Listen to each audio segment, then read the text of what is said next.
Sveiks, sporta draugi un aktīvā dzīvesveida pieķertēji. Šis ir raidījums Pieķerts sportojot, un šī ir 3. epizode.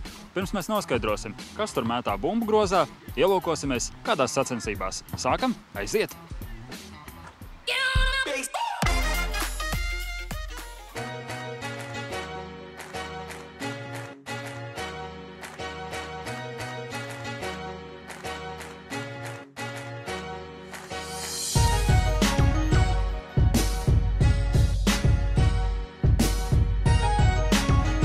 Pieķerts sportojot komanda iepriekšējā epizodē stāstīja par skrituļslidu izvēli un teicām arī, ka ir iespēja piedalīties dažādās sacensībās. Un te nu mēs esam Siguldas aktīvās atpūtas sporta centrā.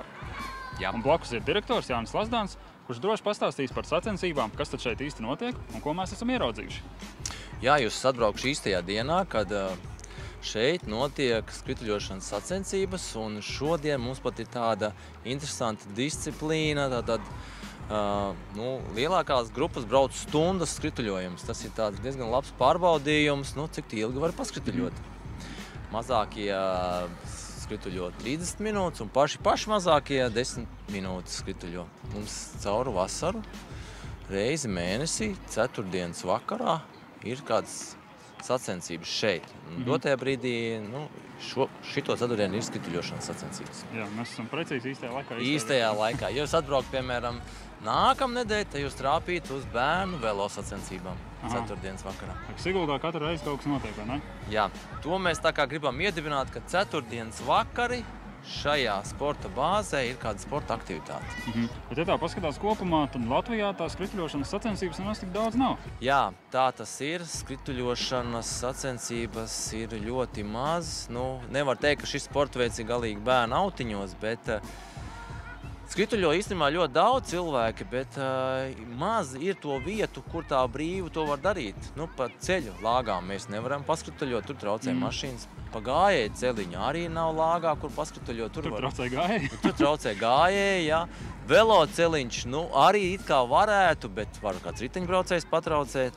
Tādas īsti vietas, kur skrituļot ir ļoti maz. Viena no vietām ir šī vieta, tad ir kaut kādas uzvaras parka trasa iespējama. Tādas distanču slēpušanas trases, kur ir asfalta segums. Jā. Vasarā tur ir tā kā vairāk domāts rolleru slēpušanai, un skrituļu slidošana ir pateicīga, ka tieši var tur to darīt.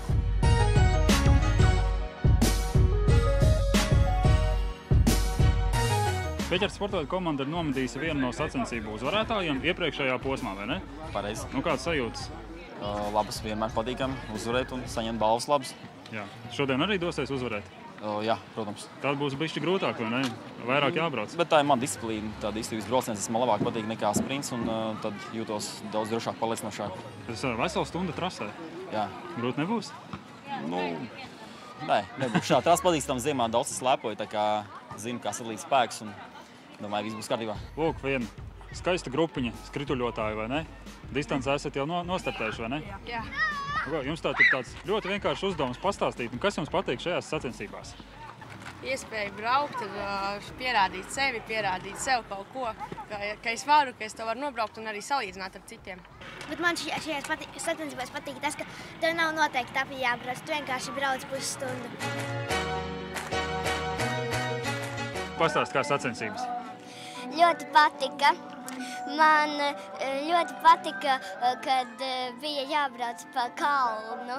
Tad varēja atvēsināties. Tur bija ātrums lielāks? Bet pēc tam jau, kad no kalna nobrauc lejā, ir jātiek atkal kādā kalnā? Tas gan ir grūtāk. Vai ne? Sporta centrā ne tikai skrituļošana, velo, skriešana sacensības, gatavojoties arī kādam vēl citam ļoti nozīmīgam pasākumam. Jā, mēs gatavojamies nākamā nedēļa, tātad sestdien, 4. jūlijā. Šeit būs Latvijā pirmo reizi XCO, MTB, UCI līmeņa sacensības. Kas ir XCO? Tas ir latviešu valodā vienkārši sakot velokross. Pasaulē un Eiropā šis sporta veids ir ļoti skatāms. Dotajā brīdī dalību pieteikuši sportisti no Zviedrijas, no Somijas, no Igaunijas. Zinām, ka vēl būs poļi, tā kā būs Ļoti starptautisks pasākums un interesants skatītājiem. Tā kā braucat sestdien, skatāties šo pasākumu, un svētdien ir SEB velomaratons šeit, un varat paši piedalīties SEB velomaratona. Jā. Gluži kā uz jakas jums rakstīts Sigulda aizrauj. Nu, nākamajās brīvdienās Sigulda tiešām aizraus ar riteņiem. Jā. Ja vēlaties skatīties šīs interesantās sacensības, droši dodaties uz Siguldu, izbaudēt ne tikai Siguldas brīnišķo dabu, bet arī aktīvo sporta un atpūtas iespējas. Tā ka, bet, ja gribās kaut ko tādu asāku un piedalīties, skrituļošanas sacensības, vai ne? Jā.